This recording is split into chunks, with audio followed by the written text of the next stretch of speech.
Bismillahirrahmanirrahim. Assalamualaikum warahmatullahi wabarakatuh. Perkenalkan, nama saya Eka Gustari Purnamasari, mahasiswa pasca sarjana Fakultas Ilmu Keolahragaan Universitas Negeri Padang. Dalam kesempatan kali ini saya akan memaparkan hasil paper yang saya buat mata kuliah pedagogi olahraga tentang analisis penerapan olahraga secara pedagogi pada masa pandemi COVID-19. Baiklah, dalam kesempatan kali ini saya akan memaparkan hasil paper yang saya buat, yaitu yang pertama adalah permasalahan. Dari permasalahan tentang materi yang saya buat, yaitu ada 4 permasalahan yang saya ambil. Yang pertama yaitu kurang profesionalnya guru, khususnya pada aspek pedagogik dalam menciptakan pembelajaran yang bermutu, serta kurangnya kompetensi pedagogi guru pada pelaksanaan pembelajaran daring. Yang kedua yaitu sehingga para guru masih kesulitan merancang pembelajaran sesuai dengan kondisi pandemi sekarang. Jelas ya, itu seorang guru mengalami kesulitan untuk merancang pembelajarannya. Yang ketiga yaitu sejauh ini guru penjas atau guru PJOK juga kebingungan untuk apa? Untuk memilih dan memanfaatkan teknologi atau online learning yang dapat memenuhi pengajaran pendidikan jasmani, olahraga dan kesehatan ini. Itu permasalahan yang ketiga. Yang keempat yaitu tidak semua siswa itu memiliki akses internet. Itu permasalahan yang saya ambil dari tentang analisis penerapan pedagogis pada masa pandemi. Selanjutnya yaitu masuk ke pembahasan yang ada pada analisis penerapan olahraga secara pedagogi dalam masa pandemi COVID-19 ini adalah pembelajaran secara daring yang dilakukan pada masa pandemi menjadi sebuah tantangan serius bagi guru. Ya, kenapa di masa pandemi ini dikatakan sebuah tantangan serius bagi guru? Dan pada awalnya guru itu mengajar biasanya selalu dengan lisan, selalu dengan tatap muka. Dan sekarang pada masa pandemi COVID-19 ini berbalik arah, tidak sesuai dengan yang selama ini dialami oleh guru. Kenapa dibilang ini tantangannya serius bagi guru? Karena tidak semua guru yang memahami atau menguasai IT dalam sosial media, seperti itu ya. Jadi memang serius bagi seorang guru yang tidak mengetahui tentang dunia maya ataupun IT, maka ini adalah tantangan serius bagi mereka. Seperti itu. Kemudian penerapan olahraga bisa kita lakukan dengan cara membuat video tentang materi aktivitas sendiri. Seperti di sekolah dasar itu anak-anak melakukan kegiatan belajar olahraganya di rumah ataupun jarak jauh. Itu bisa sebagai guru untuk membuat video atau mempraktekkan video kita sendiri melakukan tentang materi apa yang ada pada EPP yang kita buat. Kemudian kita buat videonya supaya apa? Supaya berjalannya pembelajaran PJOK pada masa pandemi sekarang. Jadi kalau kita tidak menginisiatifkan untuk membuat aktivitas video itu sendiri, maka pembelajaran PJOK tidak akan berjalan dengan sendirinya.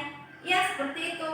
Apakah kita sebagai guru itu hanya memberikan materi dan materi ataupun teori saja? Sedangkan kita guru olahraga itu wajib bisa berinisiatif tinggi tentang pembelajaran PJOK-nya. Kenapa saya bilang seperti itu? Kita itu sebagai guru PJOK dituntunkan untuk melakukan aktivitas gerak, ya, aktivitas gerak. Sedangkan kalau kita menyampaikan kepada siswa hanya melakukan dengan teori dan teori tanpa melakukan kegiatan praktek, ya, maka pada masa pandemi COVID sekarang ini anak-anak tidak bisa melakukan aktivitas olahraga. Bahkan itu WHO ataupun tim kesehatan menganjurkan kita untuk melakukan aktivitas olahraga itu di rumah, ya, seperti itu. Selanjutnya yaitu ada alternatif pemecahan masalah yang saya ambil pada materi yang saya buat, yaitu yang pertama, guru merancang rencana pembelajaran yang sesuai dengan kondisi pandemi COVID-19. Jelas ya, sangat jelas ya, karena guru tidak bisa menjalankan pembelajaran tanpa mengikuti era yang terjadi pada sekarang, ya. Guru juga tidak bisa menggunakan RPP pembelajaran yang kita gunakan pada umumnya. Kenapa saya bilang seperti itu adalah RPP-nya sangat berbeda, ya. Berbedanya kenapa? Pada umumnya mungkin pembelajaran bisa kita lakukan dengan tatap muka, tapi pada masa pandemi COVID-19 ini tidak bisa kita lakukan tatap muka, ya. Kita bisa lakukan jarak jauh. Yang kedua yaitu sebagai tenaga yang profesional, ya, maka guru harus mampu menyelenggarakan pembelajaran yang bermutu, yang dapat menghasilkan generasi yang terbaik, generasi yang mampu bersaing secara global dan memiliki moral yang baik, ya. Walaupun pada masa pandemi COVID-19 ini kita sebagai guru yang profesional juga harus pandai-pandai menghasilkan generasi yang terdidik. Selanjutnya yaitu ketiga, ya, guru memberikan lebih dari satu sumber belajar, ya, misalnya melalui buku, melalui YouTube ataupun melalui link-link pada materi yang tercantum di RPP kita. Tapi pada dasarnya itu guru sekolah dasar hanya menggunakan dua sumber, ya. Yang pertama yaitu menggunakan buku atau menggunakan YouTube, ya. Bisa juga kita gunakan link sebenarnya. Tapi pada masa anak SD itu hanya yang mereka ketahui adalah buku dan YouTube. Jadi sesuai dengan pembahasan yang saya buat tadi, kita seorang guru harus pandai membuat video ataupun membuat kegiatan olahraga yang sesuai dengan pembelajaran kita buat. Kemudian yaitu guru mengikuti urutan materi pembelajaran dengan memperhatikan tujuan pembelajarannya. Jelas, ya, sangat jelas. Pada RPP juga kita diwajibkan untuk membuat RPP itu ada tujuannya, ya. Tujuannya untuk apa, supaya apa, tercapainya apa, seperti itu. Selanjutnya yaitu kesimpulan, ya. Kesimpulan yang saya buat itu sebagai tenaga profesional, guru harus mengetahui dan menguasai apa saja langkah yang harus kita ambil, ya, dan dibutuhkan untuk menghadapi tantangan yang ada pada era pandemi sekarang ini. Seperti itu. Jadi guru harus pandai-pandai, ya, harus menguasai, juga harus mengetahui apa tantangan yang harus kita ambil. Seperti itu. Pada masa pandemi sekarang, saya secara pribadi itu untuk mengatasi atau untuk mengetahui bagaimana cara pola pelajaran yang akan kita gunakan, yaitu sudah saya rancangkan bagaimana apa yang harus saya lakukan, apa yang harus kita gunakan, media apa yang harus kita gunakan untuk supaya tetap pembelajaran PJOK ini berjalan dengan semestinya, tanpa ada keluhan dari anak-anaknya. Pelajaran PJOK hanya bisa teori dan teori saja, ya. Bahkan guru hanya menonton aja, apa saja yang diberikan kepada anak itu tidak membuat mereka merasa senang, ya seperti itu.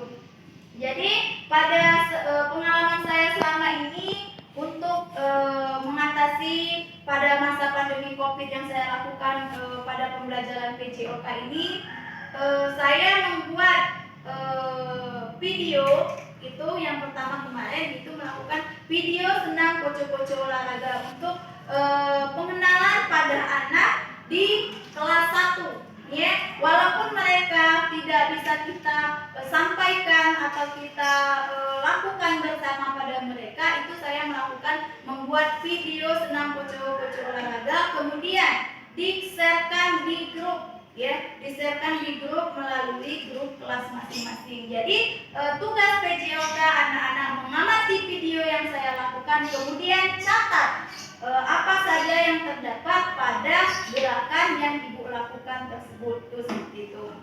Kemudian selanjutnya yaitu masuk ke saran, ya. Dalam melaksanakan pembelajaran secara daring, guru lebih mengintensifkan komunikasi baik antar guru dengan peserta didik maupun komunikasi antar peserta didik, ya.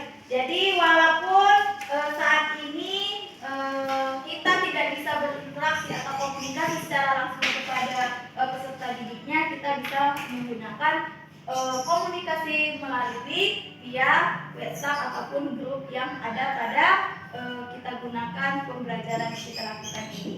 Itu jadi dari pemaparan yang saya sampaikan tentang analisis penerapan pedagogi dalam masa pandemi ini yang dapat saya sampaikan.